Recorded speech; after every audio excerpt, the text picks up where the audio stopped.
Unang mga tao sa hospital ng Beijing. Ang mga unit ay intensibong napakatahimik at makakarinig lamang ng paminsang-minsang ingay ng makina at ilang sindi ng mga ilaw. Isang lalaki na nasa kalahating gulang na may maputlang balat ang nakahiga sa kama ng ospital, may suot na oxygen mask, tila napakalakas. Pumasok ang isang doktor at isang abogado. Ginoong Yifeng, may kaunting epekto ang huling transplant ng bone marrow, pero kumalat na sa buong katawan mo ang iyong cancer, nakakatakot ti. Nagdalawang isip ang doktor. Gaano pa katagal ang tatagal ko? Tanong ni Yifeng sa sarili ng may katahimikan, ang kanyang boses ay paos. Siguro ilang linggo baka isang buwan, tugon ng doktor. Sa ganitong maikling panahon lang, biniro ni Yifeng sa kanyang sarili, nag-aalinlangan sa masahol na sitwasyon. Ginoong Yi, inireklamo ka na ng inyong asawa, si Gen Luyao. Humihiling siya na hatiin ang karagdagang 500 bilyon mula sa iyong 800 bilyong mana. Ito ay sulat mula sa kanyang abogado. Iniabot sa kanya ang dokumento ng kanyang abogado. Si Luyao, ang kanyang asawa, ang kasamahan niya sa unibersidad, sila ay mag-asawa at 7 taon nang nagtagal. Noong gabi na siya ay na-diagnose na may huli ng yugto ng cancer, nagmadali ito at pumirma sa isang huling habilin. 7 taon nang nagsasama ang dalawa, at sa araw na iyon, sa wakas ay nakita niya ang tunay na mukha at ugali nito. Pera, lahat ay para sa pera, lahat ng damdamin at pagmamahal, lahat ay peke. Habang nakatingin sa sulat na natanggap, iminungkahi ng kanyang abogado na huwag ito maglalabas ng personal na ari-arian ng labis at naguluhan siya. Bumiro siya sa kanyang sarili, habang ang luha ay dumadaloy mula sa mga sulok ng kanyang mga mata. Matapos ang 10 taon ng pagnenegosyo at mahirap na pagtatrabaho, naipon niya ang halos 1 trilyon na kayamanan, na uwi siya ng walang tunay na nagmamahal at minamahal. Nakahiga sa kanlungan ng ospital na walang kahit na sinuman sa kanyang tabi ang tunay na pamilya o mahal sa buhay. Totoong kahabag-habag at trahedya. Ang realidad ay isang ilusyon, isang kawalan lamang. Abogado Zhou, sabihan mo siya na huwag siyang mag-alala sa perang ito. Ayon sa aking habilin, idodonate ang lahat ng aking ari-arian sa mga nangangailangan, lalo na sa mga liblib na lugar sa bundok, sa bansa, malamig na sinabi ni Yifeng. Sige po, Ginoong Yi. Sa ganap na kalaunan, Ginoong Yi, may isang babae na nagpakiusap sa akin na ibigay ito sa iyo kahapon. Inilabas ni Abogado Zhou ang isang kakaibang bagay mula sa kanyang bag, tila isang aklat. Itinaas ng doktor ang kama upang makaupo siya. Ginoong Yifeng, hindi na namin gagambalahin pa ang iyong pahinga. Umalis ang doktor at si Abogado Zhou sa silid ng ospital, at muling nagbalik ang nakakabinging katahimikan. Binuksan ni Yifeng ang isang aklat at nakakita ng isang nagingiti ang dyaryo sa loob. Binilang niya ang mga pahina at nakita ang pamilyar na pangalan, Gumuksi. Narito ka pala sa loob ng mahabang panahon, patuloy niya. 1978, March 11, masalimuot, si Yifeng na naman, walang awang sinira ang gulong ng bisikleta ko, nakakairita talaga. Maguguhit na nga ako ng tae sa kanyang bagpak. 2010, mahinang ulan, nakalimutan ni Yifeng dalhin ang kanyang payong kaya nabasa siya na parang isang nabasang daga, sobrang nakakatawa. Nagplanong magpalit ng kanyang mga desisyon ng lihim, at ginising niya ako ng kanyang Foshan Shadowless Kick, sabay-sabay kaming pumasok sa parehong unibersidad, pero nagdesisyon siyang umatras. Palagi na lang siyang nagkukwento tungkol sa kanyang kasintahan, nakakairita. Wah! Nakakainis talaga. Pinagpupuyatan ko siya. Baka nagde-develop na ako sa kanya? Nakakairita. Ngayon ang araw ng kanyang kasal, nais niyang dumalo ako, tumanggi ako, kahit nag-imbento pa ako ng palusot para lokohin siya, hindi ako dumalo sa kanyang kasal, iniwaksi ang natatagong pagmamahal.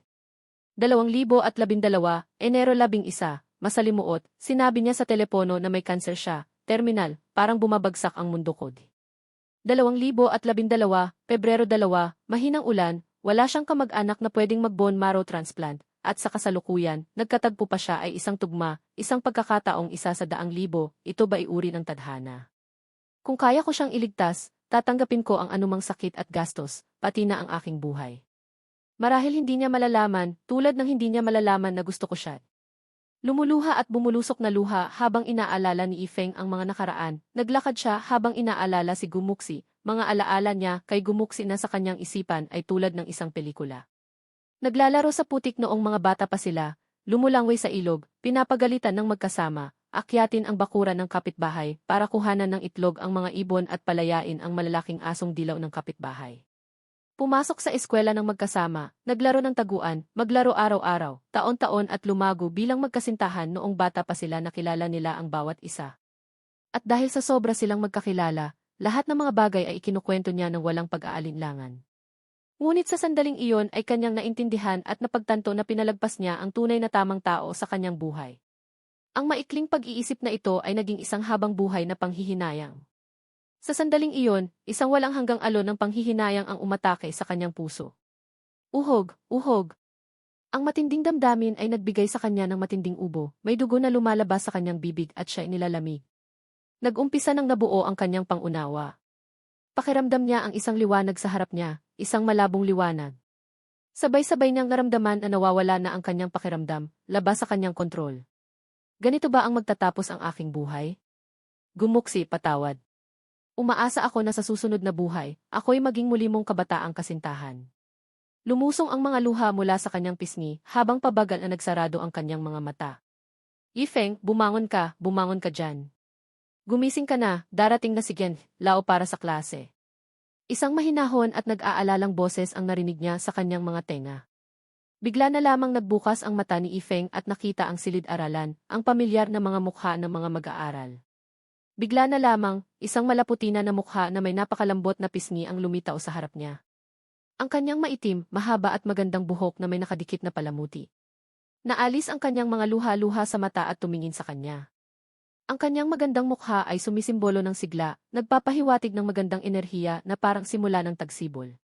Gumuksi. Dilat na dilat ang mga mata ni Yifeng sa pag-aalinlangan. Ano ito? Hindi ba ako nasa intensibong unit ng pangangalaga? Patay na ba ako? Bakit mo ako tinititigan? Bumangon ka na agad, darating na si Gen Lao. Gusto mo bang parusahan ang seryosong tingin ni Gumuksi sa kanya? Ito ba ay isang panaginip? Pula ang mga mata ni Yifeng, ngunit hindi niya napigilang tumawa. Bigla niyang niyakap ng mahigpit si Gumuksi. Kahit pa ito ay isang panaginip, sapat na ito. Gumuksi. Nakakatuwa na makita ka, niyakap niya ito ng mahigpit, may halong luha sa kanyang mga mata at mumiti. Ha? Anong kalokohan ang pinagsasasabi mo? Anong ginagawa mo? Napatawa sa kanya si Gumuksi. Ang pagyakap ni Yifeng kay Gumuksi ay tinupok ng pansin ng lahat sa klaseng iyon. Hindi na kita pababayaan muli, umiti si Yifeng, mahigpit na hinawi nito ang mga balikat ni Gumuksi. Ha? Bigla na lamang siyang lumapit at hinalikan niya. Ang buong klase ay nagulat sa sandaling ito. Lahat ay naguguluhan. Dilat na dilat ang mga mata ni Gumuksi, nakatigil sa kanyang kinatatayuan. Tahimik. Tahimik ang buong klase. Maririnig mo ang pagbagsak ng katahimikan.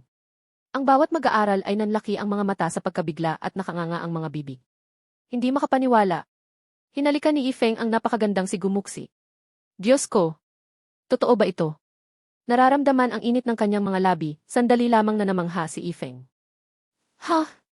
Paano niya nararamdaman ang tila isang panaginip? Binasa niya ang kanyang mga labi. Diyos ko, napakatamis nito.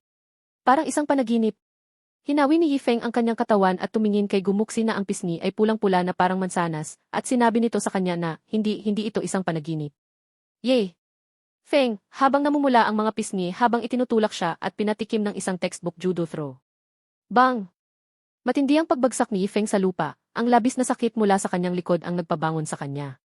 Tumingin siya sa kisam ng silid-aralan, pati na rin sa mga manghang mukha ng mga kaklase. Nakita niya ang petsa sa pisara sa likod ng silid-aralan.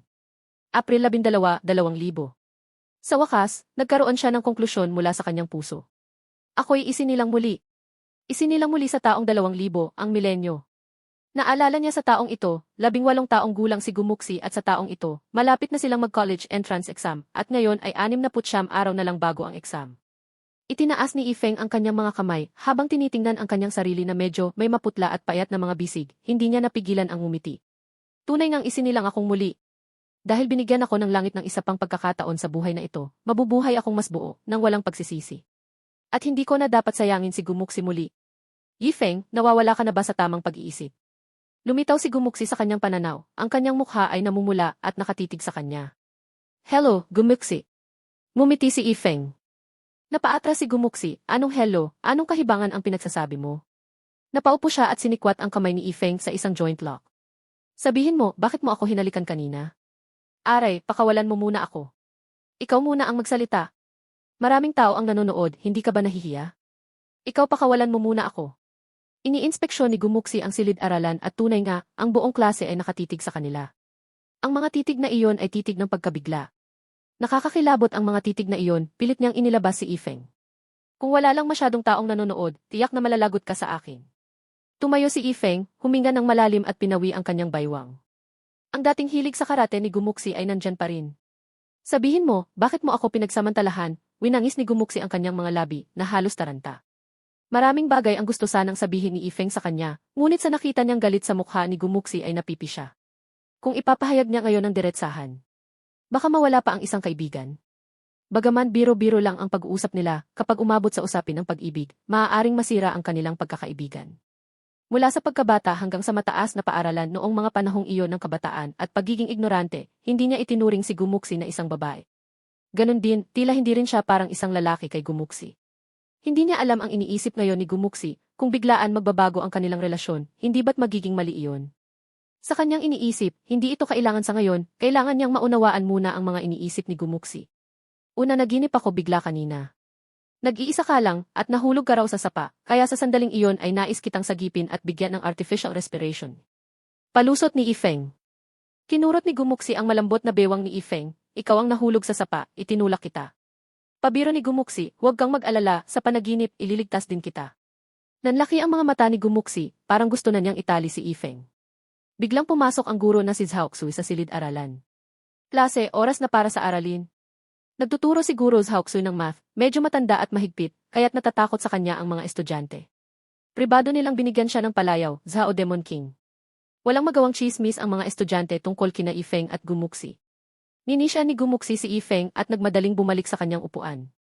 Nasa likuran ng kanyang upuan si Ifeng at naupo na rin siya. Feng, ang galing mo di. Hinalikan mo ang school flower, Gu. Tumango ang ulo ni Wang Ti, umingiti habang bumubulong. Iniwas ni Ifeng ang tingin sa simpleng mukha sa harap niya at mainingning na sagot, kitang-kita ang tapang ni Feng. Sana nga kalahati lang ng tapang ni Feng ang akin. Feng, dinakma mo ang school flower, siguradong malalaman ang heroic act na ito sa buong paaralan. Na-realize ni Ifeng sa sandaling iyon, hindi ba't gagawin siyang public enemy number 1 ng mga lalaki sa paaralan? Si Gumuksi ang pinakamagandang school flower sa Taoyuan 1 High School, may kakaibang ugali siya. Pero dahil sa kanyang pagkamataray at dominante, hindi niya binibigyan ng pagkakataon ang sinuman ngunit, tuloy-tuloy pa rin ang kanyang mga manliligaw. Madalas puno ng mga liham pag-ibig, rosas, at chocolates ang kanyang mesa. Ang pakinabang ng pagkakaibigan nila dati ay ang mga chocolates, candy, at cookies na gusto nila. Nang isipin ang posibilidad na maging karibal sa mga manliligaw ni Gumuksi, naramdaman ni Ifeng ang kirot sa ulo. Pero bakit, nakaranas na siya ng mas mahirap, bakit pa mag-aalala? Sa ilang dekada ng kanyang buhay, kayang-kaya niyang hawakan ang mga batang ito ng madali. Wang Ti, kung may maghamon sa iyo ng libro o kung ano mamaya, tandaan mong itapon mo agad, huwag mo akong isama. Tagubilin ni Ifeng. Ha? Anong hamon sa libro? Medyo mabagal sa pangunawa si Wang Tai. Medyo mabait si Wang Tai, pero mabagal. Huwag mo nang itanong, tandaan mo na lang ang gagawin ko pagdating ng oras. Pinaliwanag ni Ifeng. Ang atensyon niya ay napunta sa bahagyang pula sa ilalim ng puting uniforme ni Gumuksi sa harap niya.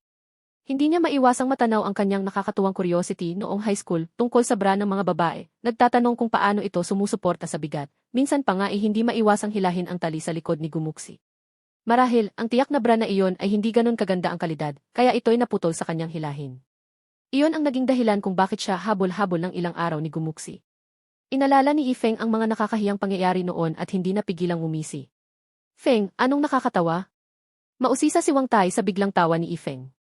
Umiti nang may pilyo si Ifeng, bulong, Wang Tai, sabihin mo, tayo ba ni Gumuksi ay magkakatugma? Tiyak, kayo at si Gu ay perpektong magkatugma. Feng, gwapo ka, kahanga-hanga, may charismatiko at kagiliw-giliw na presensya, maaring higitan ang isad.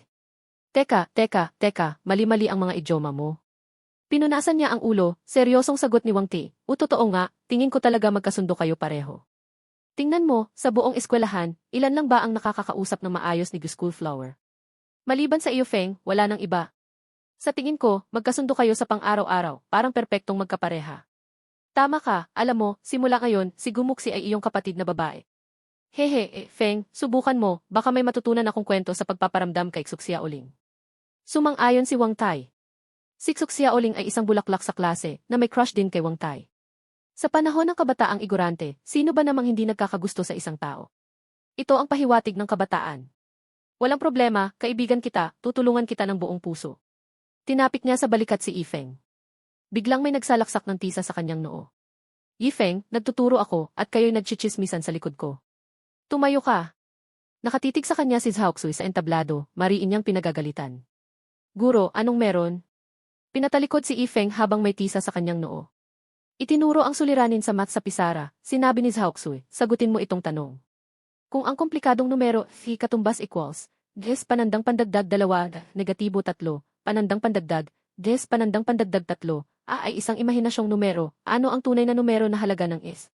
Na habang kumukurap ang ibang estudyante sa kanya, marami sa kanila ay napipigilan ang tawa. Alam ng lahat na si Yifeng ay nasa top 10 sa humanities at math, pero sa kabaligtaran, sa ilalim, kaya't lahat sila ay nag-aabang sa kanyang kamalian. Dong-dong. Habang sasagot si Yifeng, narinig niya ang ingay mula sa ilalim ng mesa, habang sinisipa ito ni Gumuksi ng 2 beses. Tingnan mo rito, bulong ni Gumuksi. Sinusulat niya kung paano ang pagresolba ng mga tanong sa kanyang notebook. Alam ni Yifeng na sinusubukan siyang tulungan ito. Talagang nag-aalala sa akin ang batang ito. Ang mga simpleng tanong na ito ay hindi makakatumba sa kanya. Tunay nga na mahina sa matematika si Yifeng bago ang pagsusulit sa kolehiyo, at upang makapasok siya sa Universidad ng Agham at Teknolohiya ng Guangxi, isang buwang pag-aaral, bago ang pagsusulit, nakakuha siya ng 503 puntos. Lumampas sa cutoff para sa mga universidad ng unang antas. Gayunpaman, inabot ng kaba Yifeng mula kay Gumuksi sa oras ng voluntaryong admission.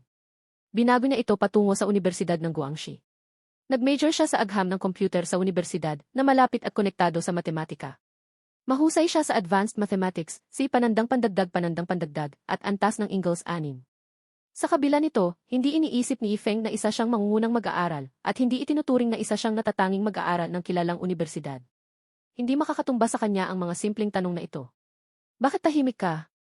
Tila naputol ang dila mo. Hindi ka ba natutuwa kanina, saad ni Zhaoxun? Mumiti ng bahagya si Yifeng, lumakad patungo sa entablado, at kumuha ng isang tisa para sumulat sa pisara. Solusyon, ang komplikadong numero, phi katumbas equals, 10 panandang pandagdag 2, negatibo 3, panandang pandagdag, 10 panandang pandagdag 3, ay purong imahinaryo. Nes panandang pandagdag 2, negatibo 3 katumbas equals 0, nes panandang pandagdag 3, 0. Isa uli ang a, phi, katumbas equals 1. Guro, ang sagot ay 1, umiti si Yifeng. Tahimik ang silid-aralan, namamangha ang lahat ng estudyante. Pati si Gumuksi ay halos nagulat. Paano niya nahasa ang kanyang mga kasanayan sa matematika? Medyo labis ring nagtataka si Zhaoxun. Hindi niya inaasahan na magagawa ni Yifeng ang sagot. Nag-aral kaya ito ng maaga? Ahem, mabuti, tama ang sagot mo. Bumalik ka sa upuan mo at makinig ng mabuti sa klase, indikasyon ni Zhaoxun sa kanya na bumalik sa kanyang upuan. Ngumiti si Yifeng, guro. Bumalik siya sa kanyang upuan, nag-iisip sa kanyang sarili na ang kaalaman mula sa kanyang nakaraang buhay ay makabuluhan pala. Sa kasalukuyang kaalaman niya, madaling malampasan niya ang isang kolehiyo. Kung gagawin niya ulit ang pagsusulit sa kolehiyo, maaari niyang makuha ang unang pwesto. Iniisip ang paparating na pagsusulit sa kolehiyo sa loob ng 2 buwan, hindi mapigilang mapangiti si Yifeng. Astig mo Fengji. Akala ko magkakamali ka, sabi ni Wang Tai, na itinanong ang kanyang hinangaan. Hehe, wala lang iyon, wala lang, sabay ayos ng damit ni Yifeng. Sa sandali ring iyon, isang munting papel ang itinapon mula sa unahan. Ito ay isang sulat mula kay Gumuksi. Kinuha niya ito at binasa. May utang kang pabor. Mayroon ding isang larawan ng mukha na nakaguhit sa sulat. Iniisip ng batang ito na siya ang may gawa. Ito ay dahil sa aking sariling kakayahan, di ba? Ngumiti si Yifeng, pinilas ang isang piraso ng papel mula sa kanyang workbook, may isinulat ito, at itinapon pabalik sa kanya.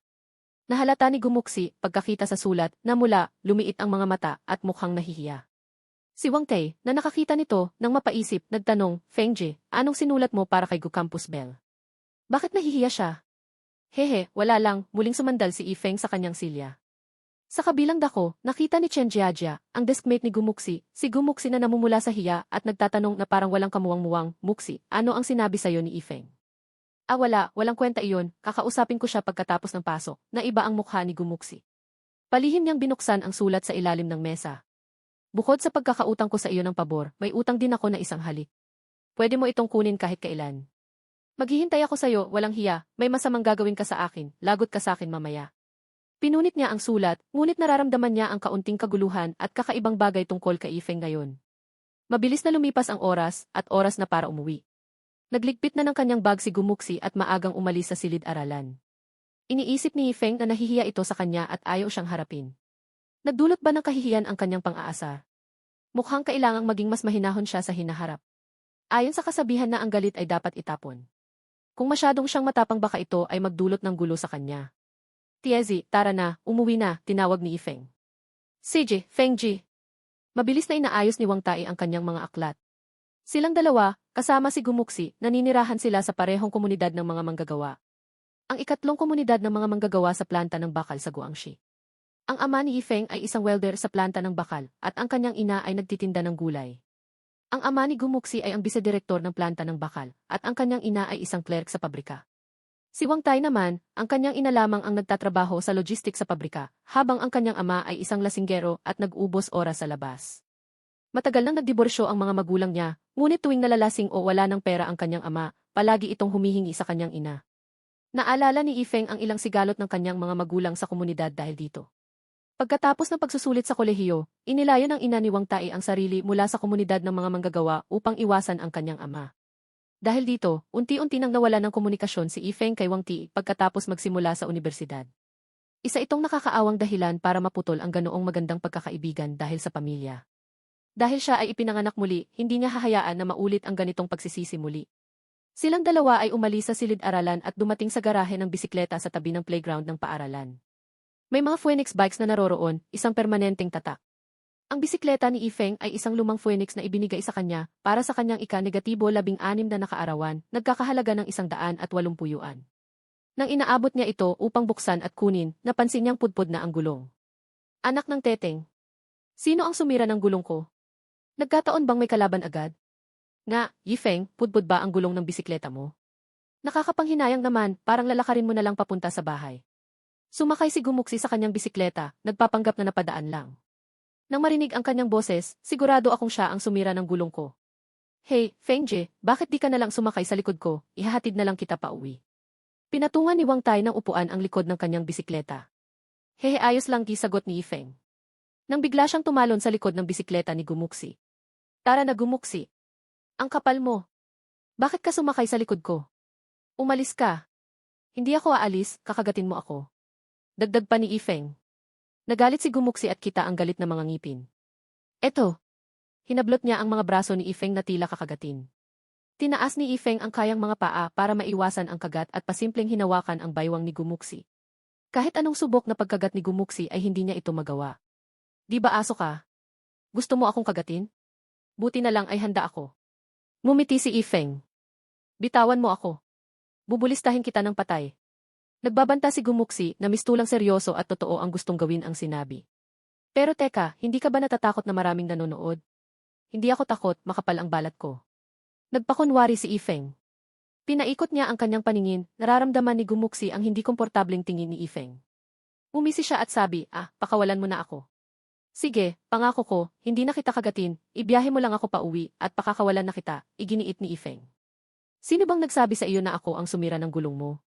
Ngumiti si Ifeng. Sige na, bilisan mo na, medyo pumayag si Gumuxi. Sa pangyayaring iyon, higit na napuno ng imahinasyon si Ifeng na pilit niyang pinipigilan, hindi ka ba natatakot sa paligid na makiramdam? Wala akong takot, may makapal akong balat, wika ni Ifeng. Sa pangulit niyang iyon, tumakas sila, nagtungo patungo sa bahay. Hinihintay kita. Teka, ako ba ang may gawa kaya?